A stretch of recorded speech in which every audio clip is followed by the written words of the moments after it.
बहुजन समाज की दो दो सामाजिक संस्थाएं चल रही हैं, तो आपसे जानना चाहेंगे कि जो बेचल के अंदर जो सामाजिक संस्थाएं चल रही हैं जो कर्मचारियों के वेलफेयर के काम करती हैं, तो वेलफेयर के काम के साथ साथ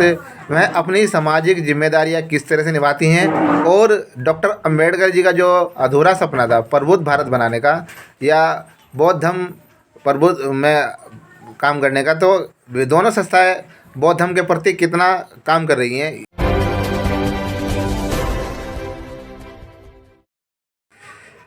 जय भीम नवोदय साथियों, आज हमारे समक्ष में जो है भारतीय बौद्ध महासभा के अध्यक्ष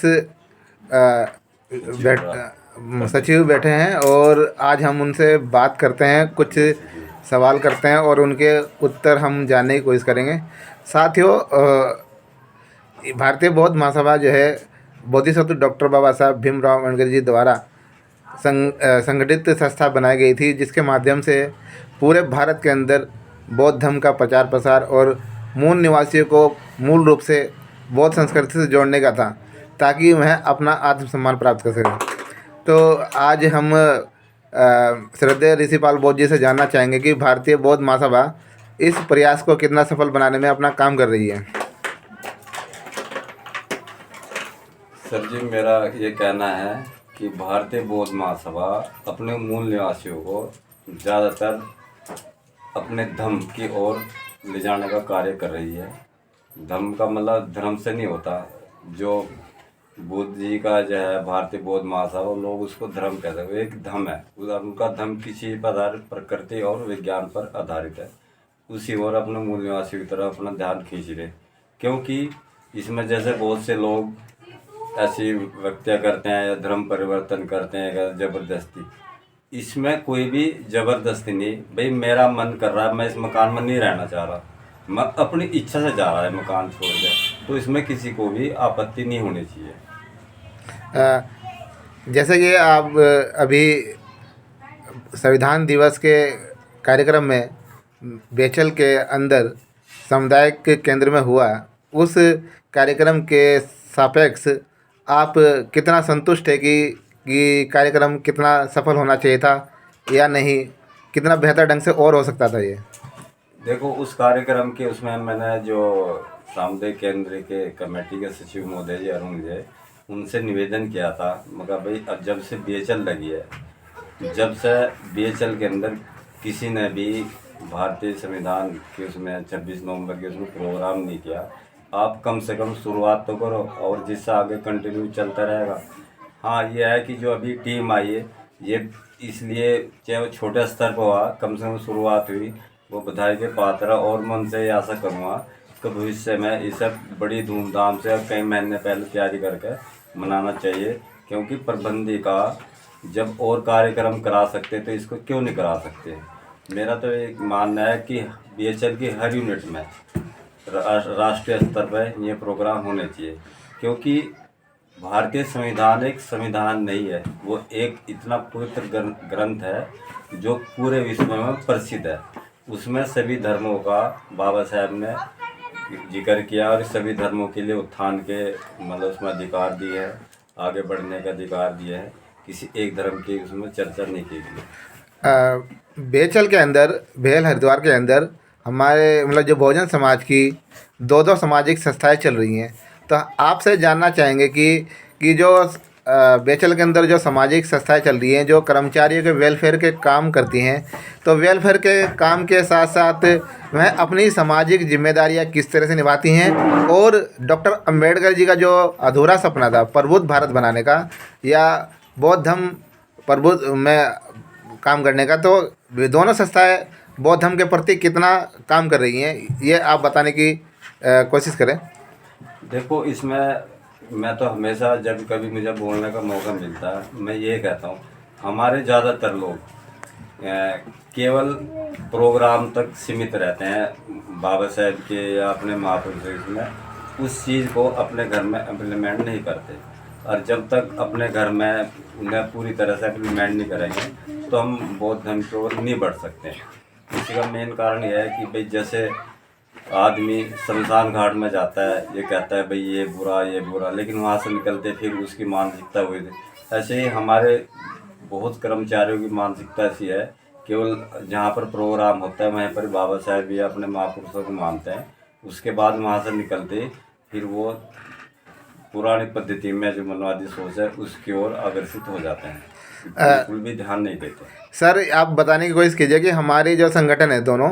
वो अपने समाज को किस प्रकार से लोगों के बीच में जाकर उन्हें जागरूक करते हैं, उन्हें तरक्शील बनाने की कोशिश करते हैं, और डॉक्टर अंबेडकर, बुद्ध, फुले की आइडियोलॉजी को किस प्रकार से उन्हें बताने की कोशिश करते हैं।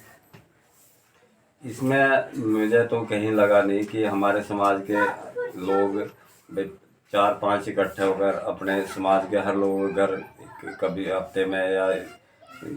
2 हफ्ते में एक दिन जा कर के मतलब समझाना चाहिए भाई हम अपने समाज को और बढ़ाना है। उसके साथ साथ हमारे समाज का कर्तव्य बनता है कि जैसे ओबीसी समाज है उसे भी हमारे समाज को जागृत करना चाहिए, क्योंकि भारत के अंदर जितने भी महापुरुष हैं उसमें से लगभग 98% ओबी समाज के महापुरुष हैं, और ओबी समाज के महापुरुषों को केवल एससी समाज ही मान रहा है। ओबी समाज बिल्कुल इसमें निष्क्रिय है, उन्हें जानकारी भी नहीं है कि हमारे महापुरुष कौन कौन हुए, ना उनके बारे में वो जानते, ना उनके बारे में वो पढ़ते हैं। माननीय सर, आप जिस प्रकार से आप देखते हैं कि इस बेचल परिक्षेत्र में आप काफ़ी सालों से रहे हैं और आपने जो है बेचल के अंदर भी काम किया है, और एक बेचल के अंदर सामाजिक संस्था के आप अध्यक्ष भी रहे हैं, जिस प्रकार से हिंदुओं को उनकी आस्था के अनुरूप जो है उन्हें स्थान दिया गया है मंदिरों के रूप में, मुस्लिमों को मस्जिद के रूप में, सिखों को गुरुद्वारे के रूप में, और ईसाइयों को इसके चर्च के रूप में, और जैनियों को जैन के रूप में जो है मंदिर के रूप में। तो जो जबकि हमारे जो SC ST OBC समाज के जो लोग हैं, जो मूल रूप से बुद्धिस्ट है, उनकी आस्था बौद्ध धर्म में और अम्बेडकर जी में है, तो जिन बुद्धिज्म के प्रति उनकी आस्था के अनुरूप उन्हें वह सम्मान, वह आत्मसम्मान, उन्हें वह गौरव, वह आस्था के अनुरूप उनको वह स्थान अभी तक क्यों नहीं मिल पाया बेचल के अंदर जो है। देखो, उन बीएसएल के अंदर यूँ नहीं मिल पाया। एक तो हमारे समाज SC ST OBC के लोग जो भी बुद्धिज्म की ओर है, एक तो पता नहीं इनको किस चीज़ का भय है।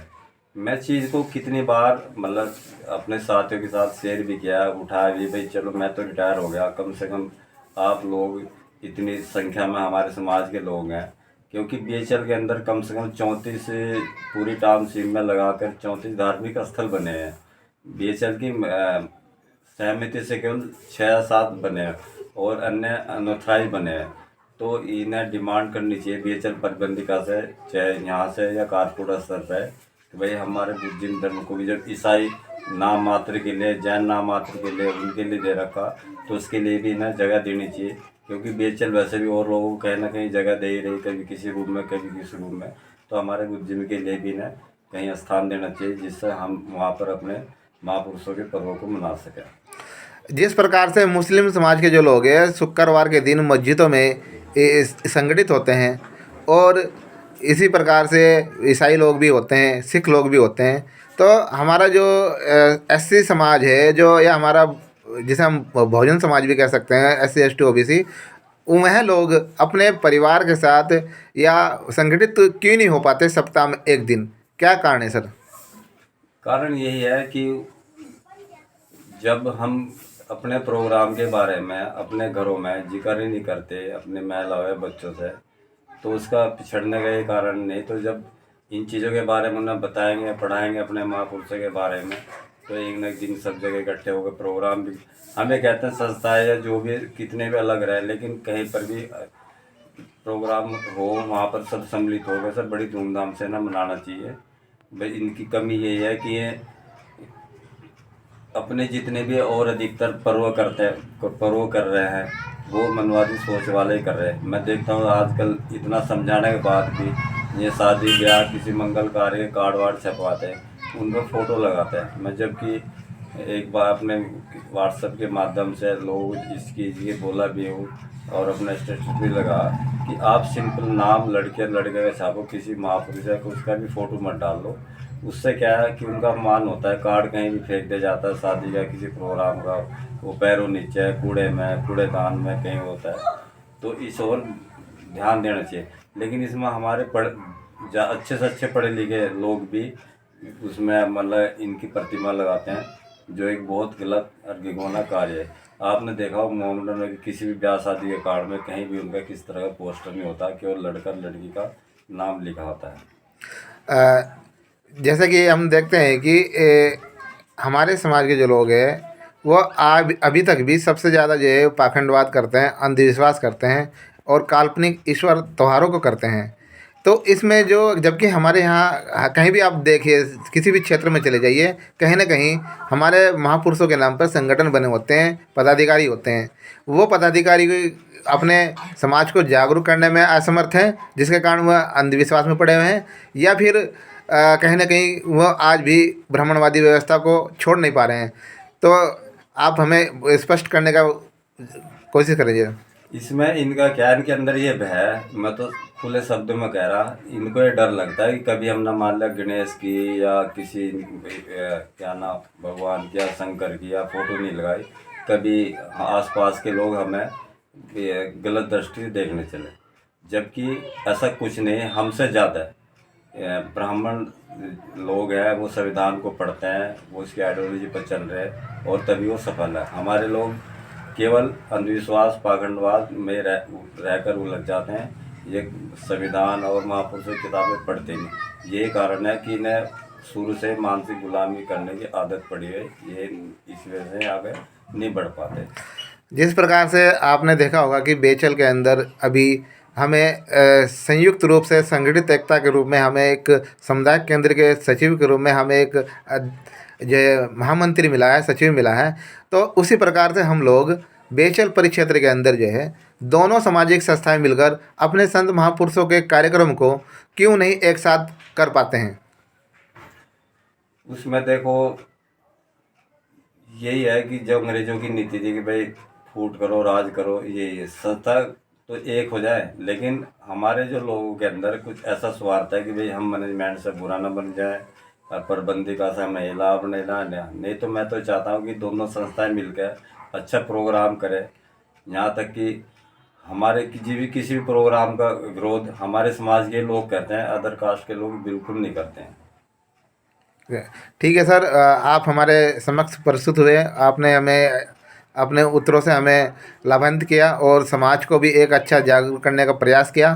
फिर से हम आपसे बातचीत करेंगे आने वाले टाइम पर। इसके लिए मैं आपको बहुत बहुत साधुवाद करता हूँ, मंगल कामनाएं करता हूँ कि आपका जो मिशन है प्रबुद्ध भारत बनाने का, डॉक्टर अम्बेडकर जी के अधूरे मिशन को पूरा करने के लिए आप तत्परता से काम करेंगे और लोगों को मोटिवेट और तर्कशील बनाने की कोशिश करेंगे। इसके लिए मैं आपको बहुत बहुत साधुवाद करता हूँ, धन्यवाद करता हूँ।